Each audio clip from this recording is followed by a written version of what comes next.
आपल्या भागाचे उमेदवार डॉक्टर सुजय विखे पाटील,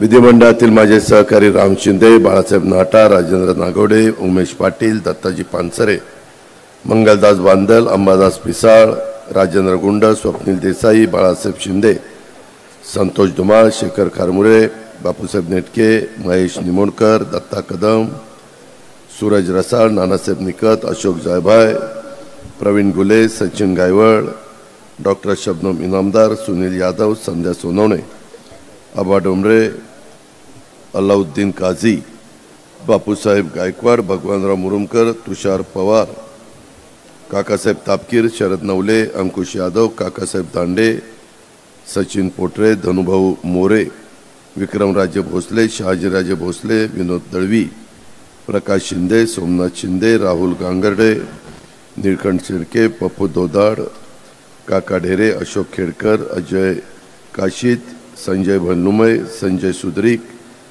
अभिषेक शिंदे, सुधीर जगताप, बापूसाहेब शिंदे, प्रतिभा रेणुकर, साईनाथ भगत, महेश तनपुरे, विनोद शिंदे, नितीन मस्के, डॉक्टर गावडे, बापूसाहेब शेळके, शांतीलाल कोपनर, दादासाहेब सोनमाळी, अक्षय शिंदे, माझ्या कर्जत जामखेड परिसरातले जमलेले महायुतीच्या घटक पक्षांचे सर्व सन्मान्य आजी माजी पदाधिकारी, माझ्या दोन्ही तालुक्यातील जमलेले सर्व प्रतिष्ठित नागरिक, पत्रकार मित्र, मतदार बंधू भगिनींनो, माझ्या तरुण मित्रांनो, आज अक्षय तृतीया आहे. मी सुरुवातीलाच अक्षय तृतीयेच्या निमित्तानं आपल्याला सगळ्यांना मनापासून हार्दिक शुभेच्छा देतो.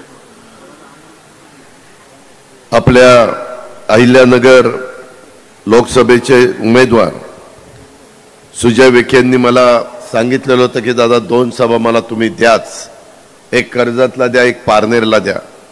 माझ्या तिकडेही सभा चाललेल्या आहेत, बाकीच्याही भागामध्ये जावं लागतं, पण एक आपला तरुण सहकारी उभा आहे, दुसऱ्यांदा जनतेचा कौल मागतोय, दिल्लीमध्ये केंद्रात जाऊन आपल्या भागातले केंद्राचा निधी आणण्याच्या करता प्रयत्न करतोय आणि त्याच्यामुळेच त्याच्या प्रचाराच्या निमित्तानं आज मी इथल्या मायबाप जनतेला भेटण्याच्या करता, त्यांना काही माझे विचार त्यांच्यासमोर मांडण्याच्या करता आलेलो आहे. पुण्यश्लोक अहिल्यादेवी होळकर यांचं जन्मस्थान जामखेड तालुक्यातील चौंडी येथे आणि त्यांनी केलेला अलौकिक राज्यकारभार हा शिवछत्रपतींच्या रयतेच्या राज्याच्या विचारांचा वारसा हा पुढे चालवणारा होता. त्यांच्या कार्याचं स्मरण म्हणून आम्ही महायुतीच्या सरकारनी, मग आमचे एकनाथराव शिंदे असतील, देवेंद्रजी असतील, मी असेल, माझे सगळे सहकारी असतील, पूर्वीच्या अहमदनगर जिल्ह्याचं नामांतर अहिल्यानगर करण्याचा निर्णय घेतला. मित्रांनो, शिवशाहू फुले आंबेडकरांच्या विचारावर वाटचाल करणारे आम्ही सगळे लोक आहोत. यशवंतराव चव्हाण साहेबांच्या बहुजनांच्या कल्याणाची भूमिका घेऊन आम्ही राजकारण समाजकारण करतोय. मित्रांनो, अहिल्यानगर लोकसभेच्या निवडणुकीच्या साठी 13 तारखेला मतदान आहे. उन्हाळ्याची तीव्रता फार आहे. पहिला टप्पा, दुसरा टप्पा, तिसरा टप्पा झालेला आहे. चौथा टप्पा 13 तारखेला आहे. 5वा टप्पा 20 तारखेला आपल्या राज्यातल्या सगळ्या निवडणुका संपतील. परंतु 6वा आणि 7वा टप्पा नंतर देशातल्या इतर राज्यामध्ये देखील निवडणुका होणार आहेत. आणि त्याच्यामुळं आपले विद्यमान खासदार डॉक्टर सुजय विखे हे दुसऱ्यांदा लोकसभेमध्ये जायला निघालेले आहेत. त्यांना तुमच्या आशीर्वादाची गरज आहे, त्यांना तुमच्या भरभक्कम पाठिंब्याची गरज आहे. महायुतीच्या माध्यमातून भाजपच्या कमळाच्या चिन्हावर ते निवडणूक लढवत आहेत आणि माझ्या कर्जत जामखेडच्या विकासासाठी आपल्याला त्यांना लोकसभेमध्ये पाठवल्याशिवाय पर्याय नाही. मित्रांनो, तसं पाहिलं तर राज्यात आणि देशात सहकाराची मूर्तमेढ रोवली ती पद्मश्री विठ्ठलराव विखे पाटील म्हणजे त्यांचे पंजोबा त्यांनी रोवली. आणि त्याच्यानंतर कशा पद्धतीने संपूर्ण राज्यात सहकारी साखर कारखानदारी वाढीला लागली, त्याच्यातनं तुमच्या माझ्या भागामध्ये आर्थिक सुबत्ता आली. काही लोकांना कारखाने नाही चालवायला आले, हा विषय अलायदा आहे, मी त्या खोलामध्ये जात नाही. परंतु अनेकांनी उत्तम कारखाने चालवले, शिक्षण संस्था काढल्या, गोरगरीब जनतेला त्यांच्या मुलांना मुलींना चांगल्या प्रकारचं शिक्षण देण्याच्या करता प्रयत्न केले, कष्ट घेतले. त्यामुळे आज महाराष्ट्रातलं चित्र आपल्याला वेगळं पाहायला मिळतंय. परंतु इथं आपल्याला थांबायचं नाही, आपल्याला अजून पुढे जायचं आहे. देशातलं एक प्रगत राज्य, शिवशाहू फुले आंबेडकरांचा वारसा पुढे घेऊन जाणारं राज्य म्हणून तुमच्या माझ्या राज्याची ओळख त्या ठिकाणी झाली पाहिजे. माझी आपल्याला विनंती आहे, मागच्या काळामध्ये मी वेगळ्या भूमिकेतनं तुमच्या समोर आलेलो होतो. आज राष्ट्रवादी काँग्रेस पक्षाच्या 80% आमदारांनी आणि आमच्या पदाधिकाऱ्यांनी त्या बाबतीमध्ये महायुतीमध्ये जाण्याचा निर्णय घेतला. त्यामध्ये आम्ही पवार साहेबांना सांगितलं, पवार साहेबांनी पण सांगितलं की ठीक आहे तुम्ही चर्चा करा, परंतु सातत्याने त्याच्यामध्ये बदल होतात आणि त्याच्यामुळे आमच्यासारखा कार्यकर्ता बुचकाळ्यामध्ये पडतो. सुरुवातीपासूनची हिस्ट्री बघितली तर तेच चित्र आपल्याला सगळ्यांना पाहायला मिळेल. त्या खोलामध्ये मी जात नाही कारण त्याला वेळ फार लागेल. पण मित्रांनो, कधी आम्ही वडीलधाऱ्यांचा अनादर केला नाही. वडीलधाऱ्यांना दैवत मानून आम्ही कामं केली. परंतु वडीलधाऱ्यांनी तरी 80 वर्षाच्या पुढे गेल्यानंतर इतरांना संधी दिली पाहिजे. इतरांना संधी कधी मिळणार? त्यामध्ये राज्य सरकारमध्ये 58 वर्षाचा कामगार झाला, अधिकारी झाला की तो रिटायर होतो. IAS ऑफिसर 60 वर्षाचे झाल्यावर रिटायर होतात. राजकारणामध्ये भारतीय जनता पक्ष 75 वर्षाचे झाल्यानंतर बहुतेकांना रिटायर करतात. परंतु आमच्यामध्ये पुढे रिटायर व्हायचं नावच घेना. आम्ही 60च्या पुढे गेलो. आम्ही किती दिवस थांबायचं? आम्ही कामात कमी आहे का? नाही. आम्ही विकास करतो का? करतो. प्रशासनावर आमची पकड आहे का? आहे. आमचा स्वतःचा बारामती तालुका कशा पद्धतीनं काय पालट केलाय तुम्हालाही सगळ्यांना माहिती आहे. पिंपरी चिंचवड 25 वर्ष माझ्या ताब्यामध्ये होतं, माझ्या विचारांच्या लोकांच्या ताब्यामध्ये होतं. त्याचाही चेहरा मोहरा बदलून एक देशातलं उत्तम शहर, बेस्ट सिटी म्हणून त्या पिंपरी चिंचवडचा नावलौकिक झाला. आज तिथली लोक देखील मनापासून त्यामध्ये आम्हाला मानतात. कालच मी श्रीरंगाप्पा बारणेंची तिथं सभा घेऊन आलो. मित्रांनो, आम्ही काम करू शकतो ना. माझ्या जिल्ह्यामध्ये देखील मी सगळ्या संस्था उत्तम पद्धतीने चालवल्या. त्याच्यामध्ये कुठेही अडचण येऊन दिली नाही. चांगले भाव आम्ही देतो, चांगल्या दुधाच्या संस्था चालवतो, चांगल्या शिक्षण संस्था चालवतो. काम करत असताना जातीचा, पातीचा, नात्याचा, गोत्याचा विचार करत नाही. जातीय सलोखा राहावा म्हणून सर्वांना 18 पगड जाती 12 बलुतेदारांना बरोबर घेऊन जातो. यावेळेस निवडणुकीच्या निमित्तानं माझ्या पुढे एक प्रसंग आला की महादेव जानकरांना तर उमेदवारी 48 जागा दिली पाहिजे. परभणीची जागा माझ्या राष्ट्रवादीला आलेली होती. मी तिथं राजेश विटेकरला तयारी करायला सांगितलेलं होतं. तो 100% निवडून येईल अशा प्रकारची परिस्थिती होती, कारण मागच्या काळामध्ये तो थोड्या मतांनी पराभूत झालेला होता. परंतु सोशल इंजिनिअरिंग करण्याच्या करता मी देखील 2 पावलं मागे सरलो आणि तिथं महादेव जानकर साहेबांना उमेदवारी दिली आणि त्यांना निवडून आणण्याच्या करता एकनाथराव शिंदे, देवेंद्रजी, मी, आम्ही सगळ्यांनी जीवाचं रान केलं. त्याच्यामध्ये स्वतः पंतप्रधान आले.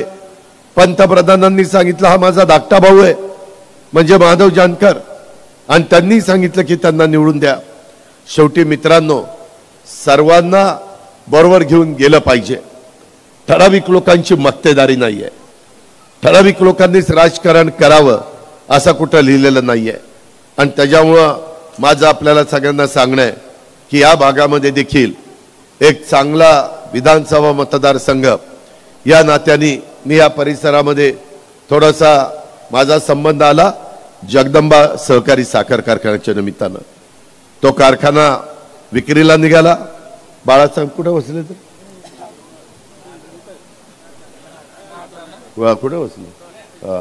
हा, बाळासाहेब नाटांनी तो कारखाना पहिला विकत घेतला. परंतु त्यांना त्याचे संपूर्ण पैसे भरता आले नाही. त्यांचे काही पैसे जप्त पण केले. पुन्हा नगर जिल्हा मध्यवर्ती सहकारी बँकेने दुसरं टेंडर काढलं. दुसरंही टेंडर त्याच बाबाला मिळालं. त्यांच्याच हायेस्ट आलं. परंतु त्याच्यामध्ये पण त्यांची काही आर्थिक अडचण असेल. शेवटी सगळी सोंग करता येतात, पैशाचं सोंग नाही करता येत. आणि त्याच्यामुळं त्यांना दुसऱ्याही वेळेस तो मिळाला नाही. मग पैसे भरता आले नाही का असे काहीतरी अडचण आली. तिसऱ्या वेळेस पुन्हा टेंडर काढलं. त्याच्यामध्ये आम्ही डाऊन शुगरनी पण भरलेलं होतं, परंतु एक डायमंडवाला आहे त्यानं गुरु कम्युनिटीवाला त्यानं ते टेंडर भरलं 28.5 कोटी आणि त्याला तो कारखाना मिळाला. तो त्यांचं डायनॅमिक्स प्रोडक्ट ते आमच्या बारामतीमध्ये आहे. त्यांना त्या डायनॅमिक्सचे वेगवेगळ्या प्रोडक्टच्या करता साखर पाहिजे असते. मी त्यांना म्हटलं राव ते कारखाना घेतला 800 टनाचा आणि तुम्ही काय दिवा लावणार आहे. म्हणले नाही नाही मला साखर पाहिजे. म्हणलं चालवता येतो का. नाही म्हणले आम्ही करू करू काहीतरी करू. म्हटलं आलं काही करता आलं. पुन्हा मग माझ्याकडे आलं की दादा तुम्ही चालवायला घेता का. आम्ही एका कंपनीच्या मार्फत तो त्या ठिकाणी चालवायला घेतला. मित्रांनो 800 टनाचा कारखाना. थोडंसं राम शिंदे साहेबांनी जास्तीचं सांगितलं, परंतु पुढच्या वर्षी तो 17,000 टन मेट्रिक टनांनी तो चालणार आहे. 4 लाख लिटरची डिस्लरी केलेली आहे. गोजन तिथं चांगल्या पद्धतीनं केलेलं आहे. कशा करता केलं आहे. मला काय हाऊस होते म्हणून केलं. माझा नगर जिल्हा माझा आजोळ आहे. रावरी तालुक्यामध्ये देवळाली प्रवराला माझे मामा अण्णासाहेब कदम पाटील तुम्हाला नाव ऐकून माहिती असेल ते त्या ठिकाणी होते. त्यांचा मुलगा नंतर रावरी तालुक्याचा आमदार झालेला होता चंद्रशेखर कदम पाटील. ह्या पद्धतीनं माझं इथं जाणं येणं होतं ह्या जिल्ह्यामध्ये. मलाही वाटलं की सगळेजण वेगवेगळ्या पद्धतीनं कारखाने चालवत आहेत. 2-2, 3-3 पिढ्या त्यांच्या ताब्याचे ते कारखाने 4-4 पिढ्या आहेत. हा कारखाना पूर्वीच्या बोर्डाला चालवता आला नाही. त्याच्यानंतर मला वाटतं ठोंबरे मला भेटले. ठोंबरे म्हणले दादा मी चालवायला घेतला परंतु माझ्याच्यानेही जमलं नाही. त्याच्यामध्ये नंतर अजून काही जण पुढे यायचा प्रयत्न केला. शेवटी आपल्या अहमदनगर जिल्हा मध्यवर्ती सहकारी बँकेने विक्रीला काढला आणि त्याच्यानंतरच्या बाकीच्या घटना. मित्रांनो तो कारखाना घेण्यामागचं कारण माझ्या जामखेड कर्जत तालुक्यातल्या शेतकऱ्यांचा ऊस वेळेमध्ये जावा. ऊसाशी आपल्या धरण आहे उजनी धरण. त्याच्यातनं माझ्या ह्या भागामध्ये आर्थिक सुबत्ता यावी.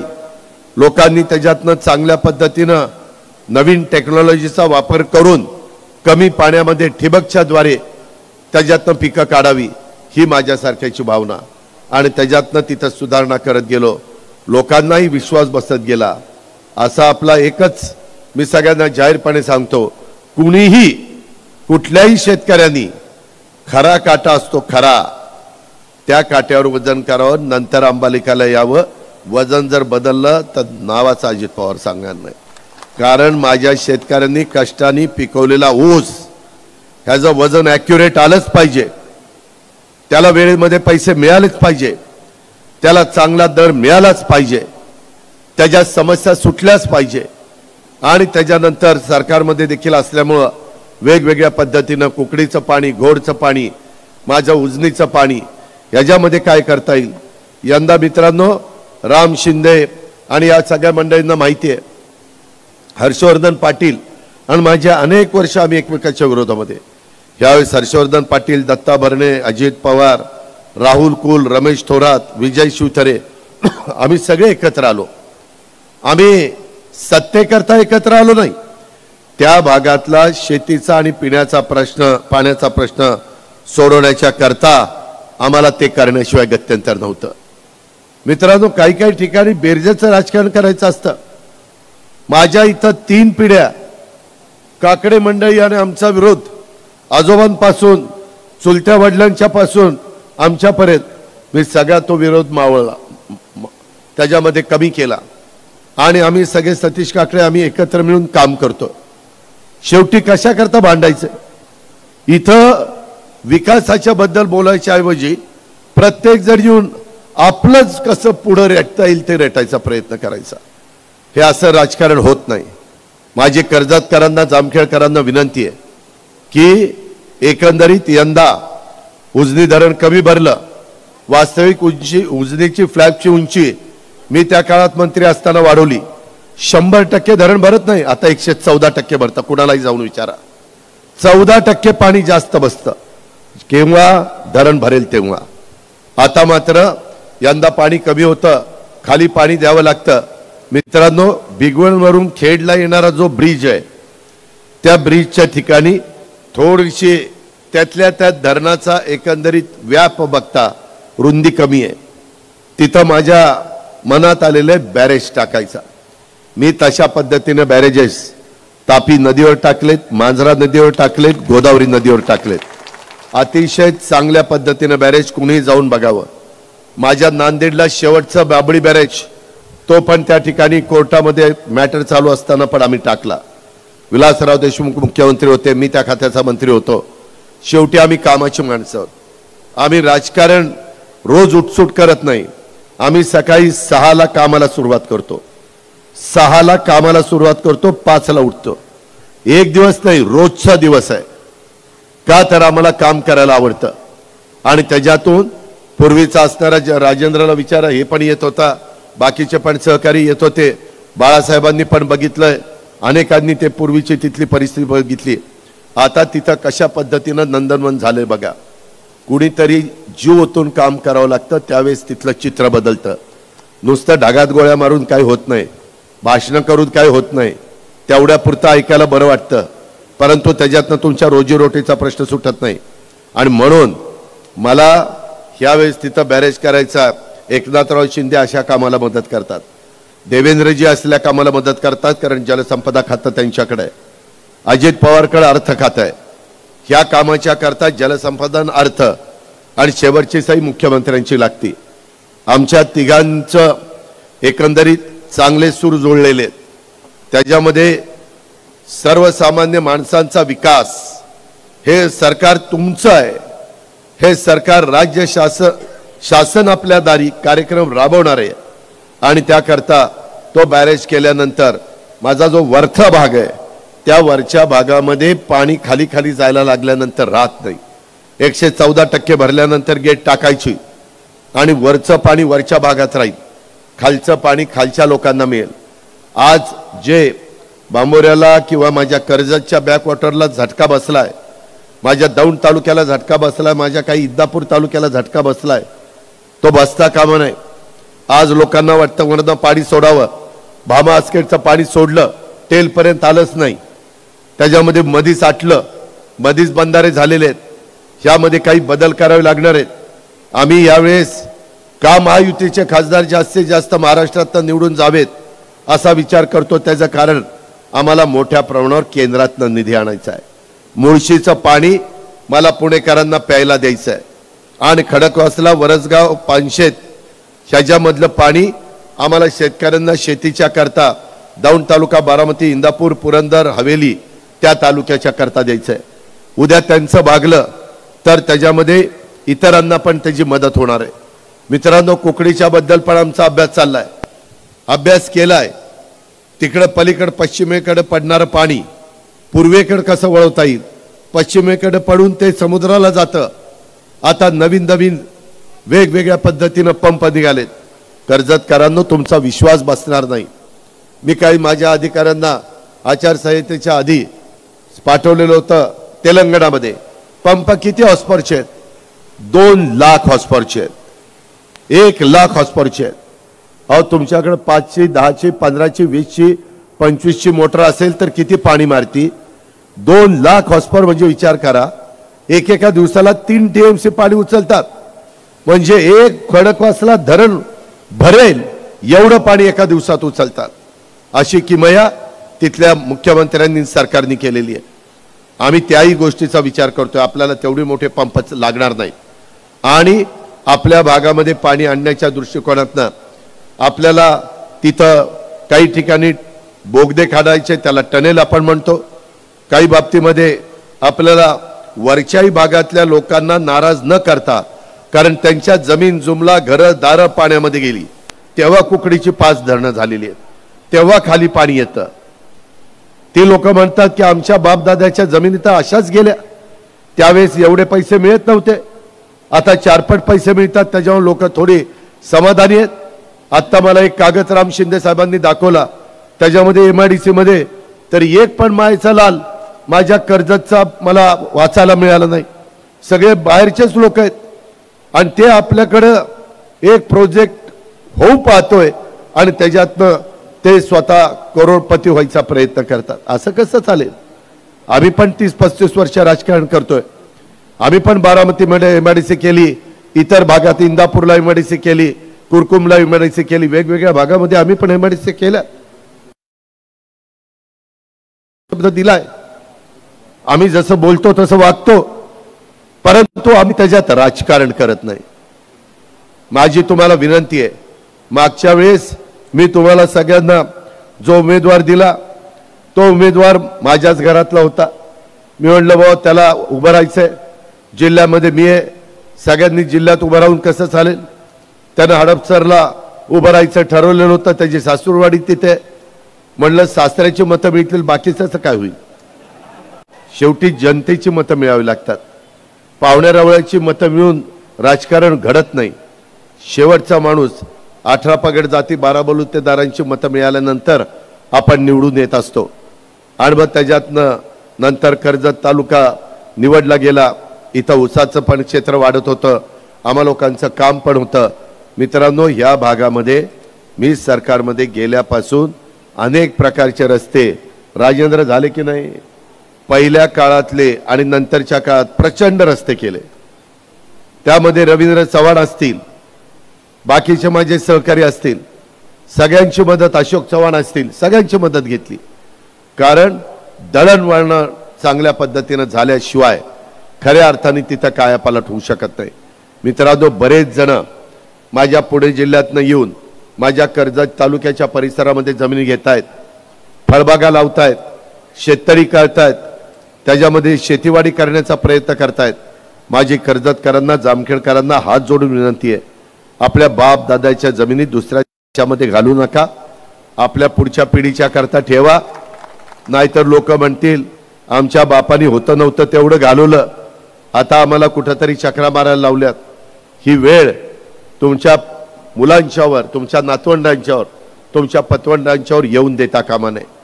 मित्रांनो, याकरता आपल्याला हे सगळे प्रश्न सोडवायचे आणि म्हणून त्याला निधी लागेल. राज्य सरकारचा अर्थमंत्री म्हणून माझ्या हातात 6.5 लाख कोटी रुपये वर्षाला असतात. त्याच्यातले जवळपास 3.25 ते 3.5 लाख कोटी पगाराला आणि पेन्शनला जातात. 3-3.25 लाख कोटी विकासाच्या करता आपल्याकडे राहतात. त्याच्यात चांद्यापासून बांद्यापर्यंत सगळ्यांचा विचार करावा लागतो. म्हणून केंद्राचा निधी आल्याशिवाय हे महत्त्वाचे प्रकल्प मार्गी लागणार नाही. त्याकरता केंद्राच्या विचाराचा खासदार निवडून गेला पाहिजे. म्हणून मी तुम्हाला सांगायला आलोय की डॉक्टर सुजय विखे उद्या निवडून गेल्यानंतर तिसऱ्यांदा देशाचे पंतप्रधान नरेंद्र मोदी साहेबांना बसवण्याच्या करता सुजयची मदत तिथं होणार आहे. इतर महायुतीच्या माझ्या खासदारांची मदत होणार आहे. परवाच मी आमच्या पुण्यामध्ये सभा झाली रेसकोर्सला, तिथं पंतप्रधान आलेले होते. आम्ही सगळ्यांनी भाषणं केली. नंतर एकनाथरावांना भाषण करायला सांगितलं. पंतप्रधान आल्यानंतर ते भाषण करणार होते. शेजारची खुर्ची मोकळी होती. मी जाऊन पंतप्रधानांच्या जवळ बसलो. काही गावाच्या गप्पा मारल्या नाही, कसं चाललंय काय चाललंय.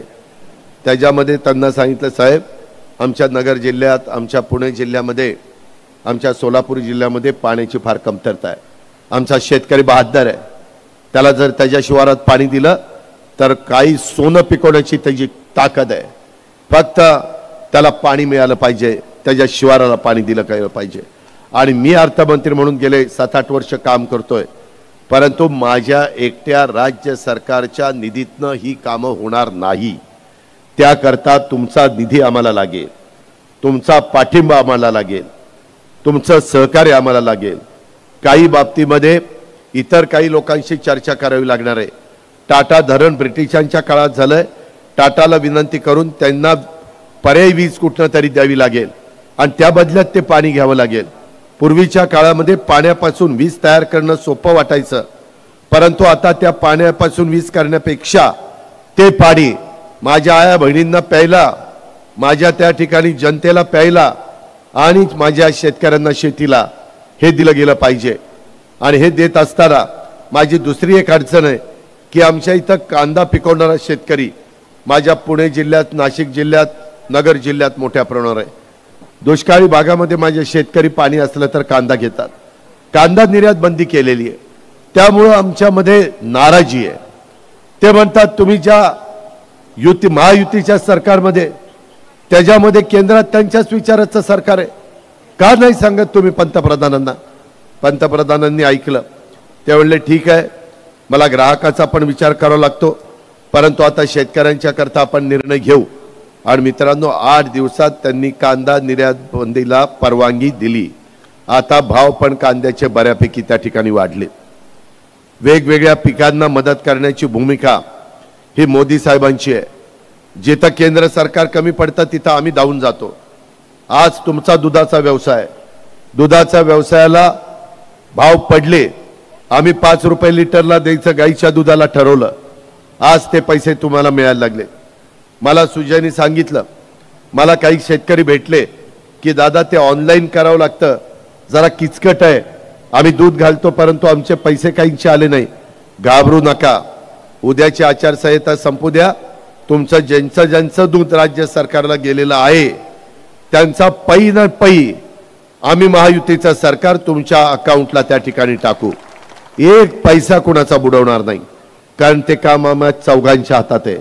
एक मुख्यमंत्री, दुसरे उपमुख्यमंत्री देवेंद्र, तिसरा उपमुख्यमंत्री अजित पवार आणि चौथे दुग्ध विकास मंत्री तुमचे पालकमंत्री राधाकृष्ण विखे पाटील. आमच्या चौघांच्याच हातात आहे. आम्ही पण शेतकऱ्यांचं प्रतिनिधित्व करतोय. आमच्या पण डेअरी आहेत, आमच्या पण पोल्ट्री आहेत. त्याच्यामुळं काय समस्या आहेत हे आम्हाला देखील समजतं, पण आचारसंहिता असल्यामुळं थोड्याशा मर्यादा पडतात. टँकर चालवायचे, चारा डेपो द्यायचे, जनावरांना मदत करायची, माझ्या दुष्काळी भागातल्या माणसाला मदत करायची, ह्याही पद्धतीनं आमच्या सगळ्यांचं काम चाललेलं आहे. मित्रांनो, तुम्हाला 3 फेज वीज मिळत नाही, हे तुमचं दुखणं आहे. म्हणून आम्ही यंदा 8.5 लाख पंप महाराष्ट्रामध्ये सोलरवर द्यायचं ठरवलेलं आहे. त्याचा पण फायदा तुम्ही घ्या. ते चांगले चालतात. रात्री मोटर चालत नाही, पण दिवस उजाडला की मोटर सुरू होती, दिवस मावळला की मोटर बंद होती. आपल्याला दिवसाच पाणी पाहिजे. रात्री अपरात्री तिथं विंचू काट्याचं कशाला जायचं? 6 विंचू काटे निघतात. माझ्या जुन्नरखेड, आंबेगाव, शिरूरला बिबटे झालेत. काल मी त्या भागामध्ये होतो. 450 बिबटे त्या 4 तालुक्यामध्ये. उसामध्ये लपायला त्यांना चांगली जागा आहे, परंतु आता ते मनुष्यावर हल्ला करायला लागलेत. आज पण सकाळी एक दुर्घटना घडली, माझ्या कानावर आली. त्याच्याबद्दलचा पण बंदोबस्त, सुप्रीम कोर्टाच्या डायरेक्टिव्हचा जे काही आदेश आहेत त्यांचा आदर करून, फॉरेस्टला जो अधिकार आहे त्या अधिकाराचा वापर करून आम्ही तिथल्याही लोकांचं संरक्षण करण्याच्या बद्दलचे निर्णय त्या ठिकाणी घेतोय. ह्या पद्धतीचं सरकार आहे. मित्रांनो, आज तुमच्या कर्जत जामखेड तालुक्यामध्ये जो काही पैसा गेल्या 4.5 वर्षामध्ये आला, तो पैसा देत असताना अर्थमंत्री अजित पवार होता. अर्थमंत्री निधीचं वाटप करतात. त्यामध्ये आमदारांनी मागणी केली, परंतु मला ज्या बाबतीमध्ये निधी द्यायचा होता तो निधी तुम्हाला दिलाय. उद्या आमदार सांगेल मी आणला, त्यानं आणलेलं नाही, माझी सही नसती तर काही झालं नसतं. देवळात जाऊन घंटा बडवत बसावं लागलं असतं. त्याच्यावर उगीच गप्पा हाणू नका. उद्याच्याला ज्याच्या ताब्यात तिजोरी असते, त्या आपण म्हणतो ना, पंगत बसल्यानंतर वाढपी ओळखीचा असल्यानंतर फायदा होतो, तशा पद्धतीनं कर्जत जामखेड आल्यानंतर मी जास्तीचा निधी द्यायचो. त्यामुळं तुमच्यामध्ये जी काही कामं झालेली आहेत ते राम शिंदेंच्या काळात काही झाले असतील, नंतर आमच्या महाविकास आघाडीच्या काळात झाले असतील, नंतर देखील महायुतीमध्ये गेल्यानंतर पण राम शिंदे साहेब तुम्हाला माहिती आहे, मी बजेटमधनं पैसे रस्त्याच्या कामाकरता देत होतो. मी राम शिंदेंना तिथं माहिती द्यायचो की हे रस्ते मी घेतलेत. परंतु राम शिंदेंचा बोर्ड लागायच्या आधी काही जण सोशल मीडियाला एवढे पोचलेले आहेत की तिथनं ऑर्डर निघेपर्यंत ह्यांची 4-5 माणसंच कुठं कुठं कुठं कुठं ते बघतच असतात, कसं कोण हुंगत असतं, काय काय काय काय काय. तशा पद्धतीनं 4-5 माणसं ठेवली. कुठल्या डिपार्टमेंटला काय चाललंय, कुठं काय ऑर्डर निघाली, मिळाल्या त्या मंत्र्याला कळायच्या आत त्यांना तिकडं खाली पाठवायची आणि सांगायचं आमदारांच्या प्रयत्नामुळं असं झालं. काय बोडक्याचा प्रयत्न केला, हुंगण्याचा प्रयत्न केला?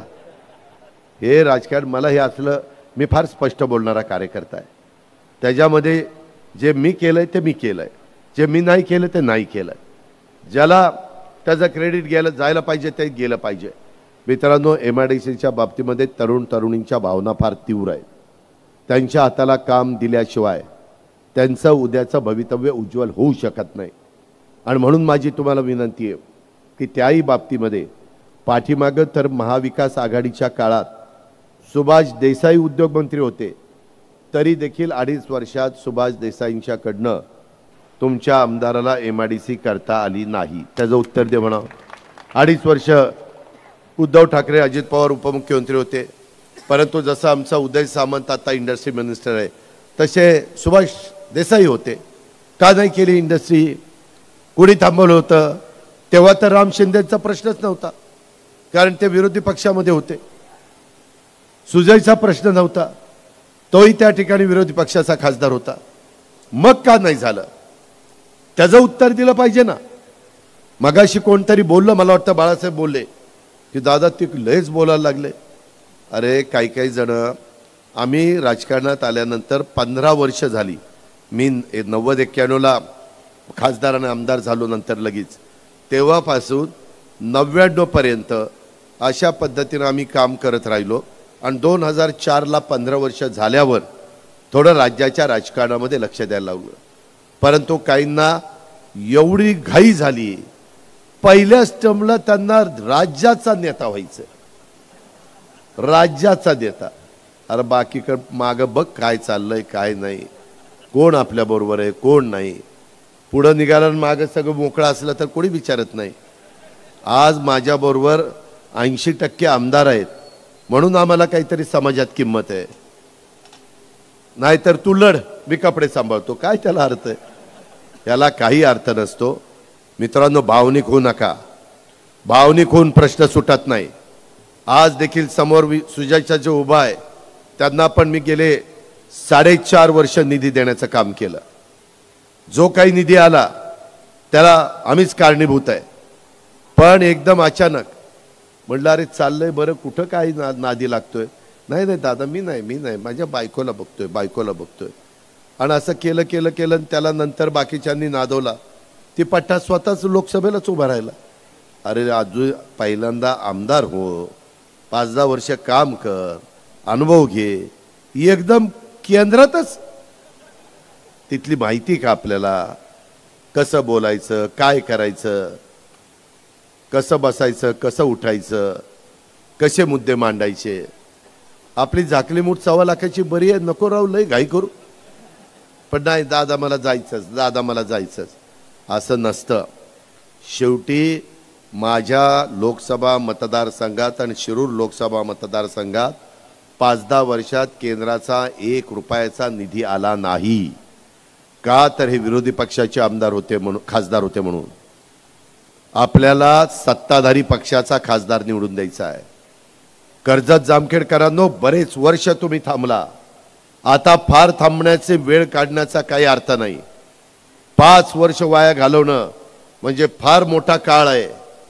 एवढा काळ वाया घालवणं आपल्याला परवडणार नाही. आपल्याला मागचा बॅकलॉग भरून काढायचा आहे. आपल्याला केंद्राची राज्याची मदत घ्यायची आहे. आपल्याला पालकमंत्र्याची मदत घ्यायची आहे. आपल्याला त्याच्या संदर्भामध्ये वेगवेगळ्या उद्योगपतींची मदत घेऊन इथं चांगले उद्योगधंदे आणायचे आहेत. आपल्याला शेतीचा आणि पिण्याचा पाण्याचा प्रश्न कायमचा निकाली काढायचा आहे. आणि ते करण्याची धमक आणि ताकद महायुतीमध्ये आहे, इतरांच्या मध्ये नाहीये. इतरांच्या मध्ये असते तर ते पण अनेक वर्ष सरकारमध्ये आहेत, त्यांनी त्याच काळात केलं असतं. अनेक जण 4-4 वेळेला मुख्यमंत्री राहिलेत, अनेक जण वेगवेगळ्या पदांच्यावर राहिले, परंतु त्या काळामध्ये प्रश्न सुटलेले नाही आहेत. आता नवीन टेक्नॉलॉजी आलेली आहे, नवीन काही गोष्टी आमच्या सगळ्यांच्या ध्यानामध्ये आलेल्या आहेत.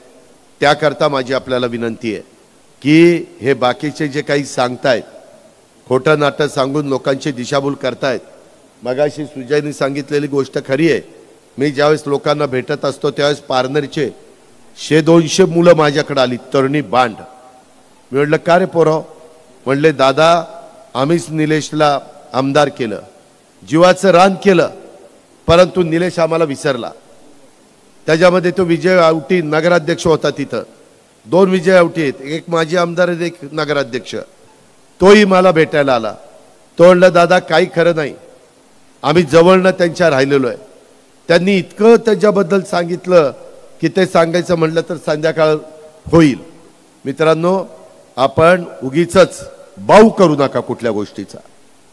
आपल्याला काय आपल्या फायद्याचं आहे, काय आपल्या शेतीच्या आणि पिण्याच्या पाण्याचा प्रश्न सोडवणार आहे, काय आपल्या कर्जत जामखेड परिसराचा विकास करण्याच्या दृष्टिकोनातनं.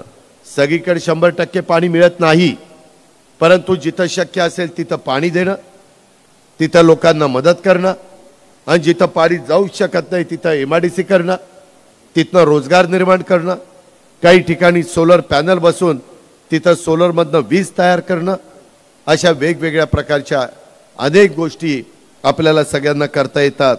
म्हणून माझी तुम्हाला ह्या सभेच्या निमित्तानं आग्रहाची, नम्रतेची, कळकळीची विनंती आहे